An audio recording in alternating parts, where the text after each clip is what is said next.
yang terkasih dimanapun kalian berada. Pak Aris di sini akan membuat video pembelajaran tentang luas dan letak wilayah Indonesia. Nah, tujuan pembelajaran pada pagi hari ini adalah yang pertama menjelaskan luas Indonesia.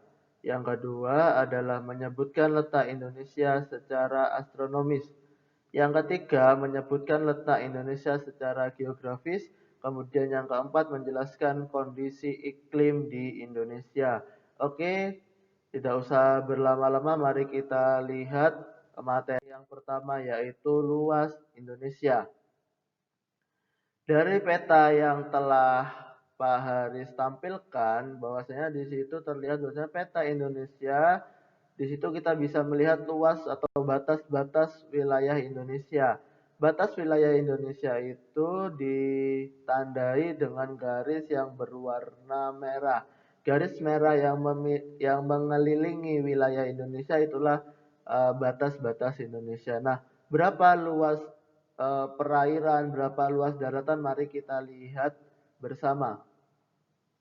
Nah, Indonesia ini merupakan negara kepulauan di mana terdiri dari sekitar 17.500 pulau dengan luas daratannya 1.404.569 km persegi, atau kita bisa membulatkannya menjadi 1,91 juta kilometer persegi.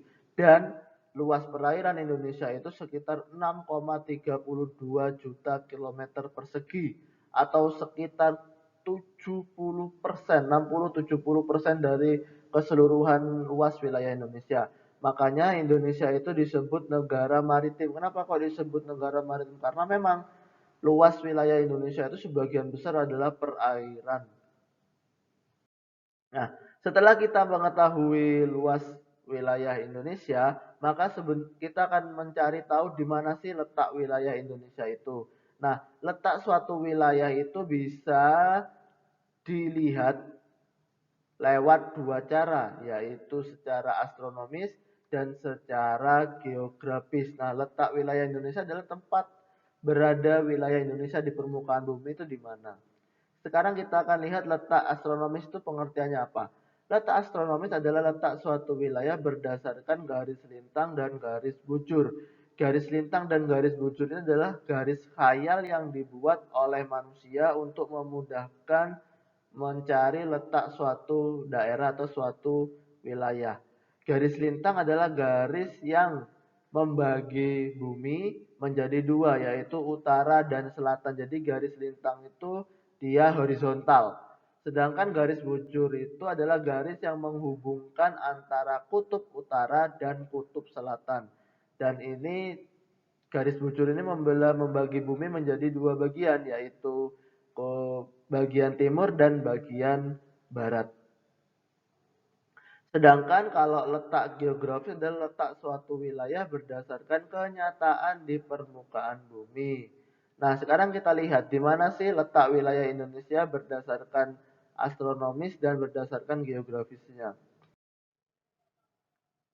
Nah, di sini bisa kita lihat di situ pada peta yang Pak Aris tampilkan terdapat dua garis, garis lintang dan garis bujur. Nah, dari garis lintang dan garis bujur inilah kita bisa mencari tahu di mana letak Indonesia. Di situ di peta sudah terlihat jelas bahwasanya Indonesia secara astronomis itu terletak di 6 derajat lintang utara sampai 11 derajat lintang selatan dan 95 derajat bujur timur sampai 141 derajat bujur timur. Itulah letak wilayah Indonesia secara geografis. Nah, secara astronomis. Nah, letak astronomis itu mengakibatkan Indonesia memiliki 3 zona pembagian waktu. Jadi 3 zona pembagian waktu dikarenakan luasnya wilayah Indonesia. Jadi setiap 15 derajat perbedaan garis bujur, maka itu selisihnya kurang lebih 1 jam. Bisa kita lihat 95 derajat sampai 141 derajat bujur timur itu kurang lebih sekitar luasnya selisihnya sekitar 45 derajat. Makanya di Indonesia terbagi menjadi 3 zona waktu. Dan letak Indonesia ini dilintasi oleh garis khatulistiwa mengakibatkan di Indonesia memiliki iklim tropis atau iklim panas. Setelah kita mencari tahu letak astronomis, maka setelahnya kita akan melihat letak geografis Indonesia. Nah, ini adalah peta di mana diperbesar. Kalau tadi kita cuma lihat peta Indonesia saja, sekarang kita bisa lihat letak Indonesia itu ada di mana. Nah, berdasarkan geografisnya, Indonesia itu bisa dikatakan terletak di antara dua benua dan dua samudra, yaitu benua Asia dan Australia dan Samudra Hindia serta Samudra Pasifik. Jadi Indonesia berada di situ, berada di tengah-tengah, berada di persimpangan antara dua benua dan dua samudra. Jadi di posisi silang Indonesia. Hal ini mengakibatkan Indonesia itu letaknya sangat strategis dan sangat menguntungkan. Kenapa kok menguntungkan? Dikarenakan merupakan jalur lalu lintas dunia. Nah, materi ini juga bisa kalian lihat di buku Erlangga pada halaman 17. Kemudian iklim sekarang. Nah, letak astronomis dan letak geografis Indonesia itu berpengaruh juga terhadap iklim yang ada di Indonesia. Nah, iklim adalah kondisi rata-rata cuaca pada suatu wilayah. Nah, berdasarkan letak geografis, karena diapit oleh dua benua dan dua samudra, Indonesia itu memiliki yang namanya iklim muson atau iklim monsun atau iklim musim. Di mana iklim musim ini dipengaruhi oleh dua angin, di mana angin tersebut berhembus atau berganti arah setiap 6 bulan sekali. Kemudian karena terletak di garis khatulistiwa atau dilewati garis khatulistiwa, maka di Indonesia beriklim tropis atau beriklim panas. Kemudian dikarenakan Indonesia negara kepulauan, juga akhirnya ini iklim laut juga berpengaruh terhadap wilayah Indonesia. Sekarang akan Pak Haris bahas tentang iklim, terutama iklim muson atau iklim musim. Nah, seperti yang telah Pak Haris sampaikan bahwasanya iklim muson ini dipengaruhi oleh dua angin, yaitu angin muson barat dan angin muson timur, di mana kedua angin ini bergantian atau bertiupnya bergantian setiap 6 bulan sekali. Ya, jadi angin musim barat dan angin musim timur atau angin muson. Sekarang kita lihat angin muson barat. Angin muson barat adalah angin yang berhembus dari benua Asia melewati wilayah Indonesia menuju ke benua Australia. Berhembus dari bulan Oktober sampai April. Ada juga yang bilang dari Oktober sampai Maret. Itu sama-sama betul karena April juga masih termasuk angin muson barat. Pertengahan sampai pertengahan April.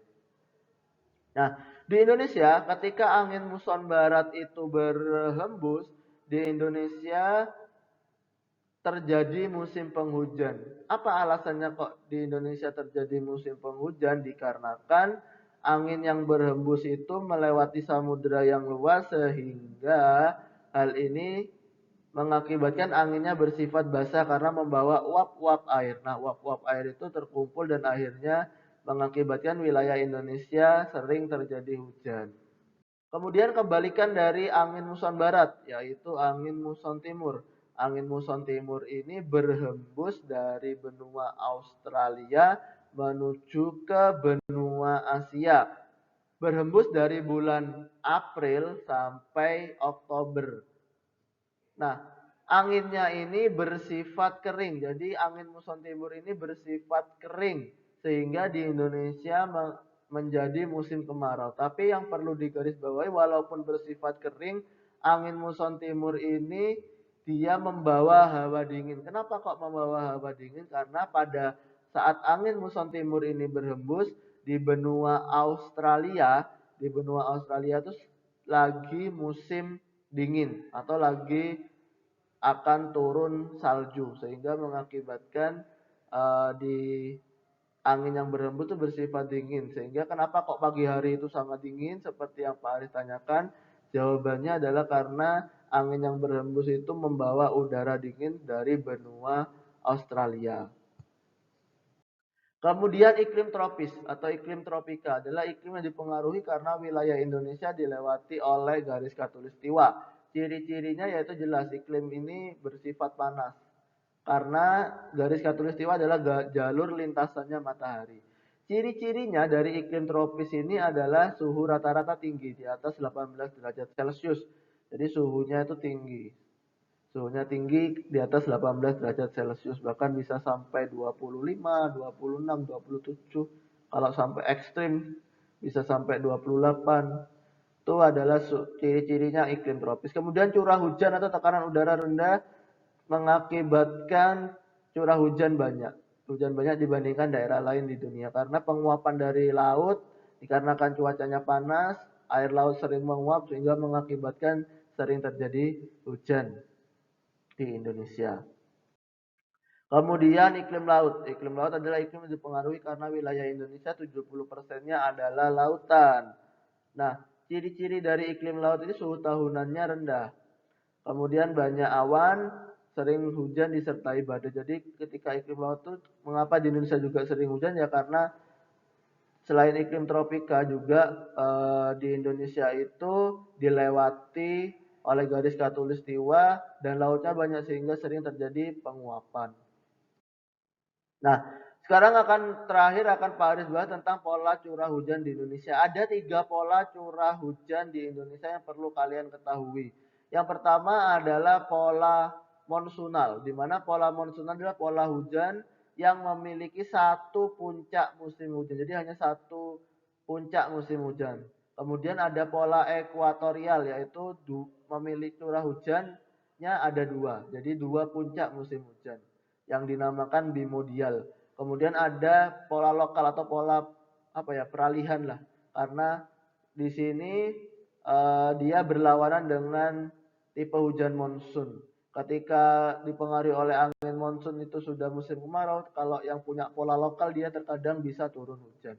Sekarang akan kita lihat daerah-daerah yang dipengaruhi oleh pola-pola tadi. Nah, yang berwarna putih itu pola di sana termasuk Jawa, Jawa, Bali, NTT itu NTT, NTB dan pulau-pulau kecil di timur sana, di kepulauan Sunda kecil sana.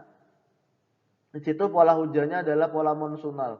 Jadi hanya punya satu puncak musim hujan. Jadi hanya ada satu kali atau satu puncak musim hujan yang sangat deras. Sedangkan kalau yang berwarna hijau itu pola ekuatorial, biasanya dia punya dua puncak musim hujan. Lebih banyak, lebih tinggi curah hujannya.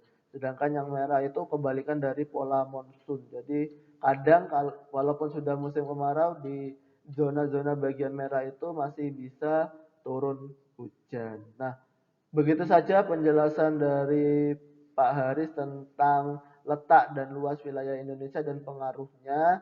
Kalau ada pertanyaan bisa kalian tanyakan. Sampai jumpa di pertemuan atau di kesempatan lain.